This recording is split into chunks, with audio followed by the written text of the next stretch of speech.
Pernahkah kau bayangkan, difitnah hingga terbuang, lalu Allah membalas kontan? Saksikan kisah Samil dan azab bagi pemfitnahnya. Jangan lupa subscribe, like, dan komen hadir sebelum kita mulai. Di tengah hiruk-pikuk kehidupan pondok pesantren Yayasan Limpu Kasih yang megah, terletak di kaki Bukit Hijau Patulana, hiduplah seorang remaja bernama Samil. Usianya baru genap 17 tahun, namun beban hidup yang dipikulnya jauh melampaui usianya. Sejak kecil, Samil adalah sebatang kara. Kedua orang tuanya telah berpulang ke rahmatullah saat ia masih sangat belia, meninggalkan Samil kecil dalam asuhan kakek dan neneknya yang sudah sepuh. Setelah kakek dan neneknya menyusul, Samil kemudian dititipkan di Pondok Yayasan Limpu Kasih, sebuah lembaga pendidikan Islam yang tersohor dengan disiplin ketat dan kurikulum agama yang mendalam. Samil bukanlah santri biasa. Di antara ratusan santri lainnya, ia menonjol karena kerajinan dan kesalehannya yang tulus. Setiap subuh, saat azan berkumandang memecah keheningan dini hari, Samil adalah salah satu yang pertama melangkahkan kaki ke masjid, bergegas mengambil wudhu dan bersiap menghadap Ilahi. Suara merdunya saat melantunkan ayat-ayat suci Al-Quran seringkali membuat hati para pengurus pondok ternyuh. Ia hafal puluhan juz Al-Quran dan pemahamannya terhadap ilmu fikih serta hadis juga cukup mumpuni. Di balik kecerdasannya dalam ilmu agama, Samil juga seorang pekerja keras. Ia tak pernah sungkan membantu pekerjaan pondok, mulai dari membersihkan masjid, menyapu halaman asrama, hingga membantu di dapur umum.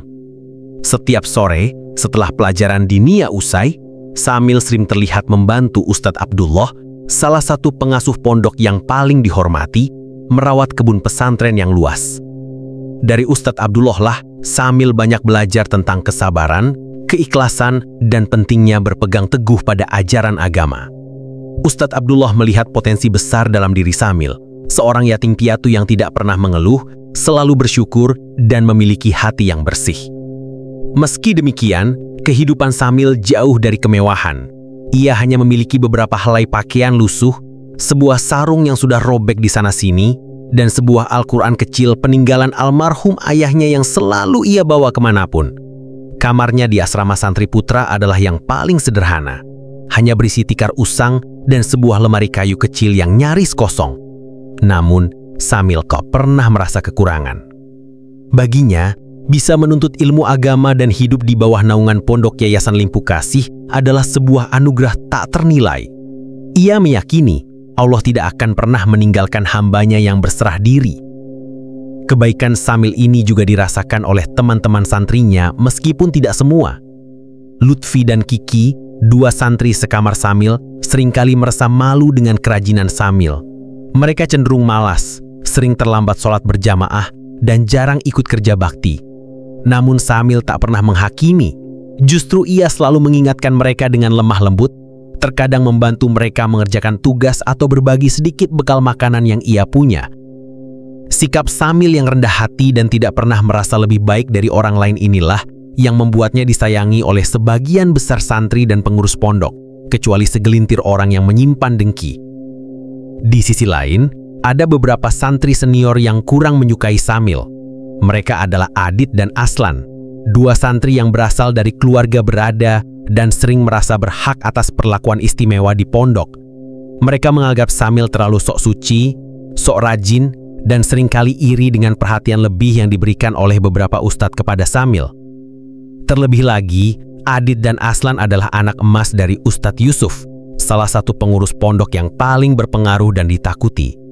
Ustadz Yusuf adalah sosok yang karismatik di mata wali santri dan donatur. Namun di balik layar, ia dikenal dengan sifat angkuh, serakah, dan sering memanfaatkan posisinya untuk keuntungan pribadi. Ia jarang menganggap serius keluhan santri biasa, namun sangat patuh pada permintaan santri dari keluarga kaya seperti Adit dan Aslan. Hubungan antara Ustadz Yusuf dengan Kiai Abdullah juga seringkali tegang, meskipun mereka selalu berusaha menutupi konflik tersebut di hadapan santri. Kehidupan di Pondok Yayasan Limpu Kasih terus berjalan, diiringi dengan lantunan azan, derap langkah santri menuju masjid, dan gemuruh tawa di sela-sela waktu istirahat. Samil menjalani hari-harinya dengan penuh semangat, tak menyadari bahwa badai besar akan segera datang menerjang menguji imannya dan mengubah jalan hidupnya selamanya. Suatu pagi yang cerah di pondok Yayasan Limpu Kasih, suasana mendadak diliputi kepanikan. Pagi itu seharusnya menjadi hari biasa dengan kegiatan belajar mengajar yang rutin. Namun, teriakan panik dari arah rumah pengurus membuat seluruh santri dan ustadz tersentak. Ustadz Yusuf dengan wajah memerah dan napas terengah-engah keluar dari rumahnya sambil berteriak-teriak, "Hilang! Hilang! Barang saya hilang!" Sontak kerumunan santri dan ustadz berdatangan. Ustadz Yusuf adalah sosok yang sangat disegani, sekaligus ditakuti di pondok itu. Kehilangannya barang berharga tentu menjadi perhatian serius. Ia memiliki reputasi sebagai orang yang sangat berhati-hati dengan miliknya. Terlebih lagi barang yang dimaksud adalah jam tangan mewah berlapis emas, pemberian seorang donatur besar, serta sejumlah uang tunai yang cukup besar, sekitar 10 juta rupiah, yang seharusnya digunakan untuk operasional pondok. Barang-barang itu menurut Ustadz Yusuf disimpan di dalam laci mejanya yang terkunci. "Jam tangan saya, uang operasional pondok." Ustadz Yusuf terus berteriak. Matanya melotot mencari-cari. Siapa yang berani-beraninya mencuri di lingkungan pondok suci ini? Ini adalah kejahatan besar. Kabar hilangnya barang berharga milik Ustadz Yusuf menyebar dengan cepat ke seluruh penjuru pondok. Dari asrama santri putra hingga putri, bahkan sampai ke dapur umum, bisik-bisik dan spekulasi mulai bermunculan. Pondok Yayasan Limpu Kasih dikenal sebagai tempat yang aman, jauh dari tindak kriminalitas. Kejadian seperti ini hampir tidak pernah terjadi. Oleh karena itu, kecurigaan langsung mengarah ke orang dalam. Beberapa ustadz senior termasuk Kiai Abdullah segera datang untuk menenangkan Ustadz Yusuf dan mencoba memahami duduk perkaranya. "Sabar Ustadz Yusuf, mari kita selidiki dengan tenang," ujar Kiai Abdullah dengan suara menenangkan mencoba meredakan emosi Ustadz Yusuf yang meluap-luap. Ustadz Yusuf menjelaskan bahwa ia menyimpan barang-barang tersebut di laci mejanya semalam sebelum tidur. Pagi ini, saat ia hendak mengambil uang untuk diserahkan ke bagian keuangan, laci mejanya sudah terbuka dan barang-barang tersebut raib. Tidak ada tanda-tanda paksaan pada laci atau pintu, seolah-olah pelakunya memiliki kunci atau cara lain untuk membuka tanpa merusak. "Saya yakin pelakunya adalah orang yang sering keluar masuk ruangan saya," seru Ustadz Yusuf dengan nada menuduh. "Siapa lagi kalau bukan orang yang tahu letak barang-barang saya?" Kecurigaan Ustadz Yusuf dan juga beberapa santri senior yang dekat dengannya mulai mengerucut. Mereka tahu bahwa hanya beberapa orang yang sering berinteraksi langsung dengan Ustadz Yusuf di ruang kerjanya. Salah satunya adalah Samil. Samil memang sering dipanggil Ustadz Yusuf untuk membantunya merapikan buku-buku, membersihkan ruangan, atau kadang menyuruh mengambilkan minum. Samil adalah salah satu dari sedikit santri yang diizinkan masuk ke ruang kerja pribadi Ustadz Yusuf. Ustadz Yusuf yang selama ini sedikit menyimpan ketidaksukaan pada Samil karena kedekatannya dengan Kiai Abdullah dan juga karena Samil seringkali menolak permintaan Ustadz Yusuf yang kurang patut, kini melihat kesempatan untuk menjatuhkan harga diri Samil.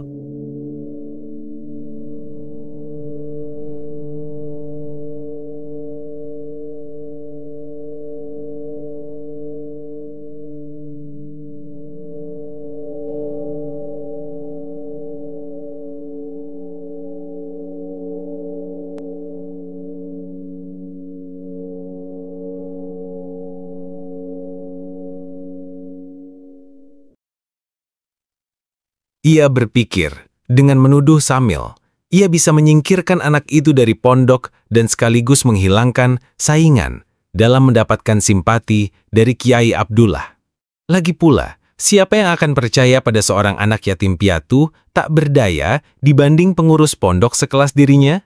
Tanpa menunggu lama, Ustadz Yusuf segera memanggil Adit dan Aslan. Kedua santri ini, yang memang sudah menyimpan dendam pada Samil, segera menerima instruksi dari Ustadz Yusuf. "Kalian berdua, bantu saya mencari pelakunya. Mulai dari santri-santri yang sering berkeliaran di dekat rumah saya. Terutama, perhatikan gelagat si Samil itu," bisik Ustadz Yusuf dengan nada penuh intrik. Adit dan Aslan menyeringai. Ini adalah kesempatan emas bagi mereka untuk menjatuhkan Samil.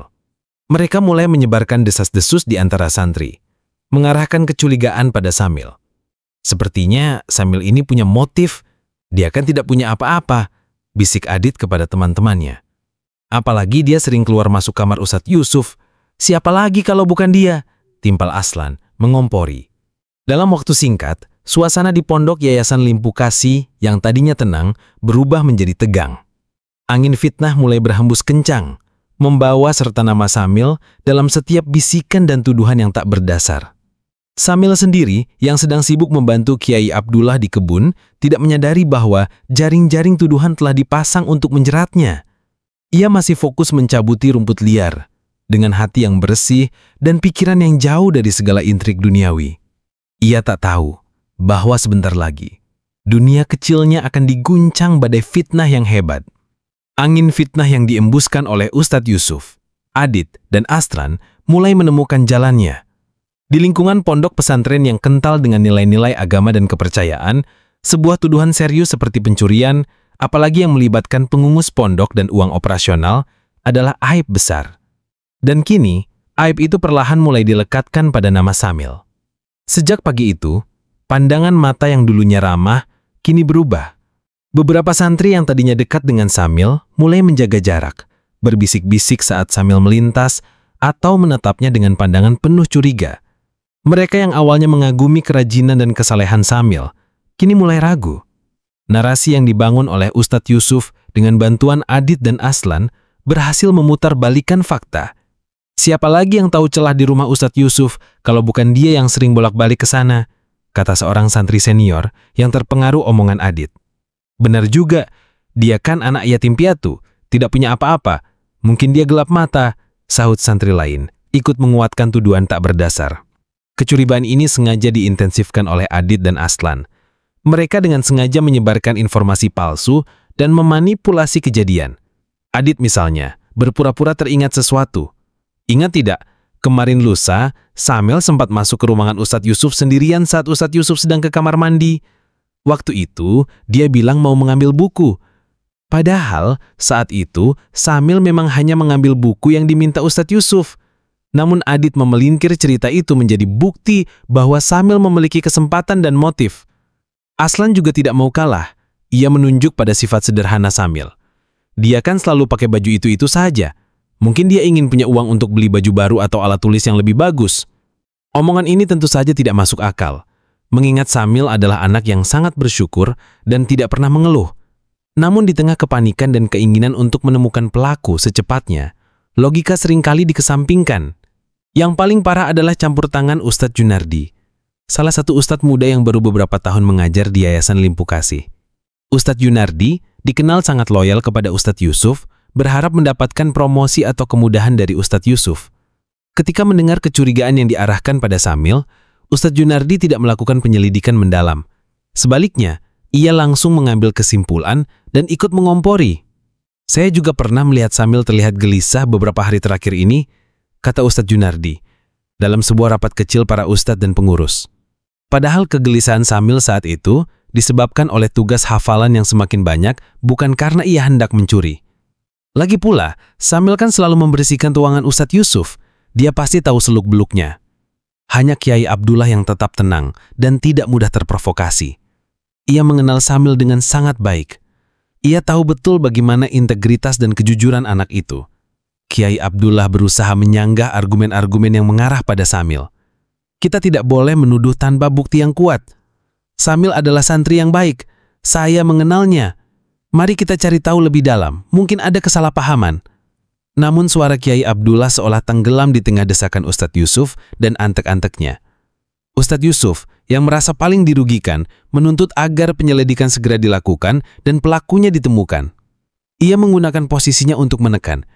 Ini menyangkut nama baik pondok. Kita harus bertindak cepat dan tegas agar tidak ada yang berani coba-coba lagi. Kiai Abdullah merasa tidak enak hati. Ia tahu bahwa Ustadz Yusuf memiliki agenda tersembunyi. Namun ia juga tidak bisa terang-terangan menuduh Ustadz Yusuf tanpa bukti. Ia hanya bisa berdoa dalam hati agar kebenaran segera terungkap. Sementara itu, Samil mulai merasakan perubahan sikap orang-orang di sekitarnya. Bisikan-bisikan itu semakin jelas terdengar. Tatapan mencurigakan itu semakin sering ia tangkap. Hatinya mulai gundah. Ia tidak mengerti mengapa semua mata tiba-tiba menuduhnya. Ia tahu ia tidak melakukan kesalahan, namun ia juga tidak tahu bagaimana harus membela diri dari fitnah yang begitu kejam ini. Ia merasa terasing di tempat yang selama ini ia anggap sebagai rumah. Sore itu, Samil sedang mengaji di masjid usai salat asar, seperti biasa. Suara merdunya memenuhi ruangan. Namun ia tidak lagi merasakan ketenangan yang sama. Firasat buruk mulai menghantuinya. Ia melihat Ustadz Yusuf, Adit dan Aslan berkumpul di sudut masjid, sesekali melirik ke arahnya. Tatapan mereka penuh dengan sesuatu yang ia tidak mengerti, sesuatu yang dingin dan menyeramkan. Samil hanya bisa berdoa, memohon perlindungan kepada Allah dari segala bentuk kezaliman. Ia tahu, ujian ini akan sangat berat. Malam itu, setelah sholat Isya, ketika para santri mulai kembali ke asrama masing-masing, Samil dipanggil, bukan oleh Ustadz Abdullah yang biasa memanggilnya untuk mengaji atau membantu, melainkan oleh Ustadz Yusuf. Samil merasakan getaran aneh di hatinya. Ia tahu ini bukan panggilan biasa. Samil, ikut saya. Ustadz Yusuf berujar dingin, tanpa senyuman sedikit pun. Di belakangnya, Adit dan Aslan berdiri dengan wajah angkuh, seolah menikmati momen ini. Samil mengikuti Ustadz Yusuf menuju sebuah ruangan kecil yang biasa digunakan untuk rapat atau menyelesaikan masalah santri. Ruangan itu terasa pengap, dengan satu meja kayu besar di tengah dan beberapa kursi. Di sana, sudah duduk Ustadz Junardi dengan wajah serius, serta dua santri senior lain yang dikenal patuh kepada Ustadz Yusuf. Ustadz Abdullah tidak ada di sana. Samil langsung tahu, ia sendirian. Duduk Samil, perintah Ustadz Yusuf menuju kursi di hadapannya. Samil duduk dengan tenang meskipun jantungnya berdegup kencang. Ia mencoba menenangkan diri, mengingat pesan Ustadz Abdullah untuk selalu bersabar dalam menghadapi cobaan. Samil, kami ingin berbicara serius denganmu. Ustadz Yusuf memulai, nadanya penuh tekanan. Kau tahu tentang hilangnya jam tangan dan uang operasional saya kan? Samil mengangguk pelan. Iya Ustadz, saya mendengarnya. Baik, sekarang jawab dengan jujur. Apakah kau yang mengambilnya? Tanya Ustadz Yusuf menatap tajam ke mata Samil. Samil terkejut, meskipun ia sudah menduga arah pembicaraan ini, mendengar tuduhan itu secara langsung tetap terasa menyakitkan. Tidak Ustadz, demi Allah saya tidak mengambilnya. Saya tidak pernah berpikir untuk mencuri, jawab Samil dengan suara bergetar namun tegas. Ustadz Yusuf tersenyum sinis. Oh begitu? Kau berani bersumpah demi Allah? Ingat, sumpah palsu itu dosa besar Samil. Azabnya pedih. Saya bersumpah Ustadz, saya benar-benar tidak melakukannya. Samil menegaskan, matanya berkaca-kaca. Lalu, bagaimana kau bisa menjelaskan ini? Ustadz Yusuf tiba-tiba mengebrak meja, membuat Samil terloncat kaget. Kau adalah satu-satunya santri yang sering keluar masuk ruangan saya tanpa pengawasan. Kau tahu betul di mana saya menyimpan barang-barang itu. Dan kau juga santri yang paling miskin di sini. Tuduhan itu bagaikan tamparan keras bagi Samil. Hatinya perih mendengar kata-kata yang merendahkan itu. Ustadz, saya masuk ke ruangan Ustadz karena Ustadz yang menyuruh saya membantu membersihkan atau mengambilkan sesuatu. Saya tidak pernah melihat atau menyentuh barang berharga Ustadz. Jawab Samil, berusaha membela diri. Ustadz Junardi ikut menekan. Jangan mengelak Samil. Kita tahu kau anak baik, tapi kadang keadaan bisa membuat orang gelap mata. Lebih baik kau mengaku sekarang, urusan bisa diselesaikan baik-baik. Kalau tidak, ini akan jadi masalah besar. Tapi saya memang tidak melakukannya, Ustadz. Samil mulai putus asa. Ia merasa tidak ada yang mau mendengarkannya. Adit dan Aslan yang duduk di belakang Ustadz Yusuf kini angkat bicara. Samil, jujur saja, kita kan teman. Daripada nanti masalah ini makin panjang dan namamu tercemar, lebih baik mengaku, kata Adit dengan nada pura-pura prihatin, namun di matanya tersirat ejekan. Iya, akui saja. Kita juga sudah dengar banyak desas-desus.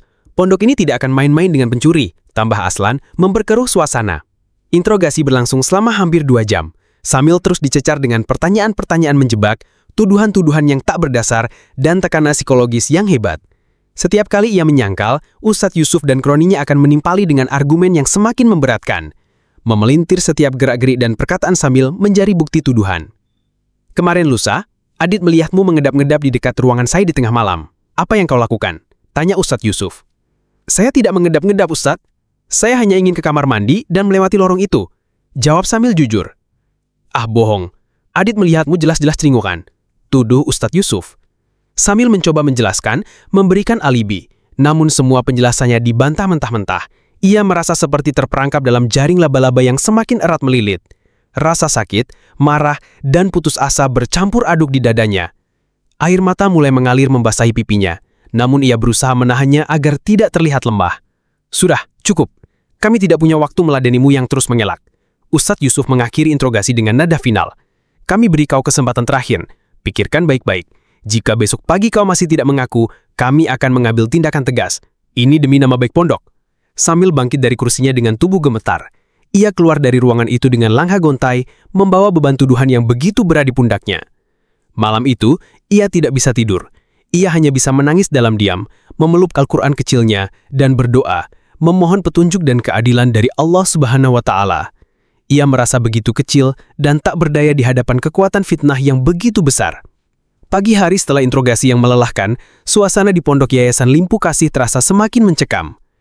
Bisikan-bisikan tentang Samil semakin santer, dan kini tuduhan itu semakin diperkuat dengan kemunculan saksi-saksi yang memberikan kesaksian palsu. Ustadz Yusuf dan Ustadz Yunardi, didukung oleh Adit dan Aslan, berhasil menyusun skenario untuk menjatuhkan Samil sepenuhnya. Ustadz Yusuf mengadakan rapat darurat dengan beberapa pengurus pondok dan perwakilan santri senior. Kiai Abdullah hadir, namun ia merasakan aura ketidakadilan yang pekat. Rapat itu seolah sudah diatur skenarionya, dengan Samil sebagai terdakwa utama. Saudara-saudara sekalian, kita menghadapi situasi yang serius. Kehilangan barang berharga di lingkungan pondok adalah presiden buruk yang tidak boleh dibiarkan. Ustadz Yusuf membuka rapat dengan nada dramatis. Setelah penyelidikan awal, semua bukti mengarah pada satu nama, Samil. Beberapa santri dan ustadz yang tidak mengetahui kebenarannya tampak terkejut. Namun sebagian yang lain yang sudah termakan omongan Adit dan Aslan guna teman. Untuk memperkuat tuduhan ini, kami telah mengumpulkan beberapa saksi yang melihat gelagat mencurigakan dalih Samil. Saya persilakan Adit untuk memberikan kesaksiannya. Adit maju dengan wajah dibuat-buat serius. Ia berdeham sebelum berbicara. "Assalamualaikum warahmatullahi wabarakatuh. Saya bersaksi bahwa pada malam sebelum kejadian, sekitar pukul 2 dini hari, saya terbangun untuk buang air kecil. Ketika saya melewati lorong ke kamar mandi, saya melihat Samil sedang mengedap-ngedap di dekat ruangan Ustadz Yusuf. Dia terlihat panik saat saya hampir melihatnya, lalu segera bersembunyi. Saya curiga, tapi saat itu tidak terlalu memikirkannya." Kesaksian Adit itu bohong besar. Malam itu, Samil memang ke kamar mandi, tetapi ia tidak mengedap-ngedap dan Adit tidak melihatnya. Namun dengan pembawaan Adit yang meyakinkan, banyak yang percaya. Selanjutnya giliran Aslan. "Saya juga bersaksi," ujar Aslan dengan nada yakin. "Beberapa hari belakangan, saya pernah melihat Samil diam-diam memperhatikan Ustadz Yusuf saat beliau memasukkan jam tangannya ke dalam laci meja. Waktu itu saya sedang di luar ruangan Ustadz Yusuf, membantu merapikan koran. Saya kira tidak ada apa-apa, tapi sekarang saya curiga itu adalah persiapan." Kesaksian Aslan juga palsu. Samil memang pernah membantu merapikan koran di luar ruangan Ustadz Yusuf, tetapi ia tidak pernah memperhatikan Ustadz Yusuf menyimpan barang atau menghafal letak laci. Ini adalah rekayasa Aslan untuk memperkuat tuduhan. Tak hanya itu, Ustadz Yusuf bahkan meminta Ustadz Yunardi untuk memberikan kesaksian, meskipun Ustadz Yunardi tidak melihat apa-apa. Ustadz Yunardi karena ingin menjilat Ustadz Yusuf, juga turut berbohong. Saya ingin menambahkan, Ustadz Yunardi memulai dengan suara harismatiknya. "Beberapa waktu belakangan ini, saya memang mengamati perubahan sikap pada Samil. Ia terlihat lebih sering melamun dan kurang fokus dalam pelajaran. Mungkin ada tekanan finansial atau keinginan yang tidak terpenuhi yang mendorongnya untuk melakukan ini. Sebagai pengajar, saya merasa gagal dalam membimbingnya." Kesaksian Ustadz Yunardi ini adalah puncak dari manipulasi. Ia tidak menuduh secara langsung, tetapi dengan halus membangun narasi bahwa Samil memiliki motif dan perilaku yang mencurigakan. Ini membuat kesaksiannya terdengar lebih meyakinkan karena ia adalah seorang ustadz. Kiai Abdullah mendengarkan semua kesaksian palsu itu dengan hati yang pilu. Ia melihat kebohongan di mata Adit dan Riko serta kepalsuan dalam setiap kata Ustadz Yunardi. Ia mencoba interupsi. "Maaf Ustadz Yusuf, tapi semua kesaksian ini hanya berdasarkan penglihatan dan asumsi. Tidak ada bukti fisik yang kuat. Bagaimana jika kita menunggu lebih lanjut? Mungkin barangnya hanya terselip atau ada penjelasan lain." Namun Ustadz Yusuf menolak mentah-mentah. "Kiai Abdullah, kita tidak bisa menunggu. Ini menyangkut kepercayaan donatur dan citra pondok. Bukti tidak langsung ini sudah sangat kuat. Kita tidak bisa membiarkan pencuri berlama-lama di sini. Apalagi, Samil sudah berbohong dan tidak mau mengaku." Dalam suasana yang didominasi oleh tekanan dan kesaksian palsu, suara Kiai Abdullah menjadi minoritas. Samil yang tidak diizinkan untuk membela diri di hadapan majelis ini, hanya bisa menunduk pasrah di kamarnya. Ia mendengar desas-desus tentang kesaksian palsu yang beredar, dan hatinya hancur. Ia merasa dunia ini begitu kejam. Bagaimana mungkin orang bisa sejahat itu, memfitnah tanpa dasar, hanya untuk menjatuhkan orang lain. Di tengah kegelapan yang menyelimutinya, Samil hanya bisa berharap pada satu-satunya kekuatan yang ia miliki, keimanan. Ia meyakini Allah Maha Melihat dan Maha Mengetahui segala yang tersembunyi. Sekalipun dunia berpaling darinya, ia percaya bahwa keadilan Tuhan pasti akan datang, cepat atau lambat. Ia hanya perlu bersabar dan terus bertawakal.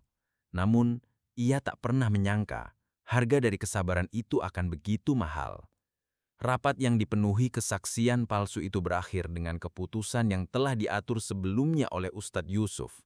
Meskipun Kiai Abdullah telah berusaha keras untuk menunda atau setidaknya melakukan penyelidikan lebih lanjut, suaranya kalah telak di hadapan tekanan Ustadz Yusuf dan dukungan dari ustadz-ustadz lain yang telah terpengaruh. Beberapa ustadz dan pengurus pondok memang merasa ragu, namun mereka tidak berani menentang Ustadz Yusuf secara langsung. Mereka tahu, Ustadz Yusuf memiliki pengaruh yang kuat di kalangan donatur dan wali santri.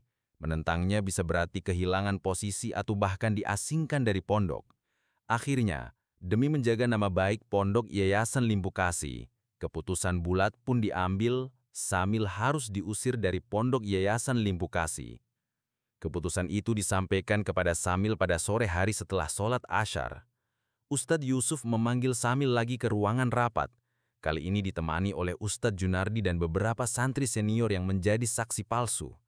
Kiai Abdullah juga hadir, duduk di sudut ruangan dengan wajah murung.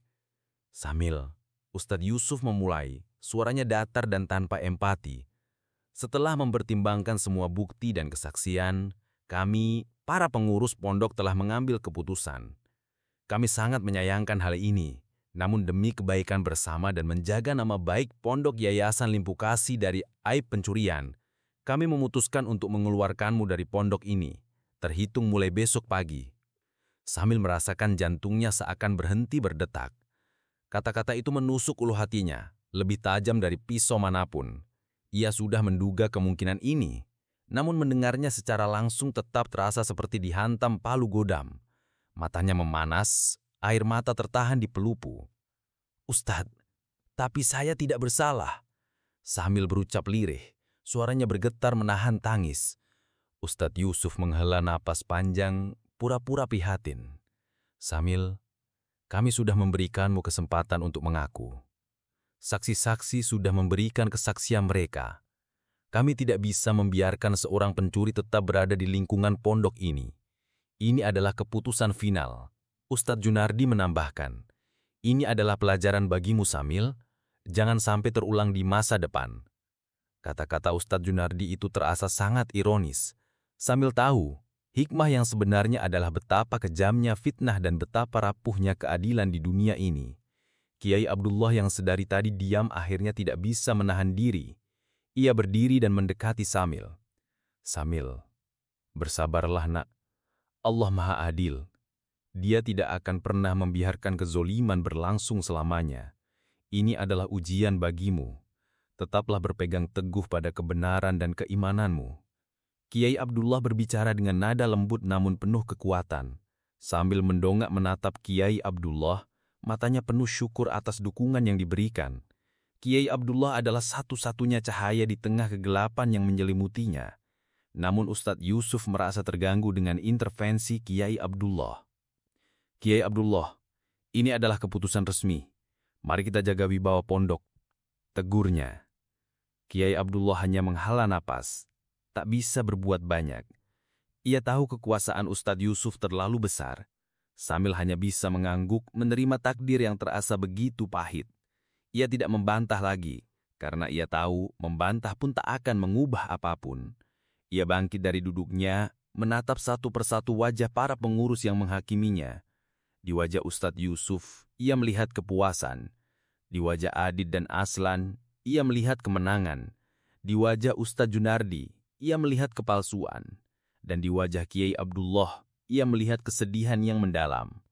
Malam itu Samil mengemasi barang-barangnya yang tak seberapa, hanya sebuah Al-Quran kecil, tasbih, dan beberapa helai pakaian lusuh. Ia tidak memiliki apa-apa lagi. Pondok Yayasan Limpu Kasih yang selama ini menjadi satu-satunya tempat berlindung, kini telah mengusirnya dengan tuduhan yang tidak pernah ia lakukan. Ia tidak tahu kemana ia akan pergi, bagaimana ia akan bertahan hidup, namun ia tidak sendiri. Ada Allah yang senantiasa bersamanya. Dalam hati ia berbisik, "Ya Allah, Engkaulah sebaik-baik pelindung. Sesungguhnya Engkaulah yang Maha Mengetahui dan Maha Adil." Di luar kamarnya, desas-desus tentang pengusiran Samil sudah menyebar. Ada yang merasa kasihan, ada yang percaya sepenuhnya pada tuduhan, ada pula yang acuh tak acuh. Suasana pondok menjadi lebih dingin seolah awan gelap telah menyelimuti tempat yang seharusnya damai itu. Ia tahu, hari esok akan menjadi hari yang paling berat dalam hidupnya. Fajar menyingsing di ufuk timur, memancarkan cahaya keemasan yang biasanya membawa kedamaian. Namun bagi Samil, pagi itu terasa begitu dingin dan menyakitkan. Hari itu adalah hari pengusirannya dari pondok Yayasan Limpu Kasih.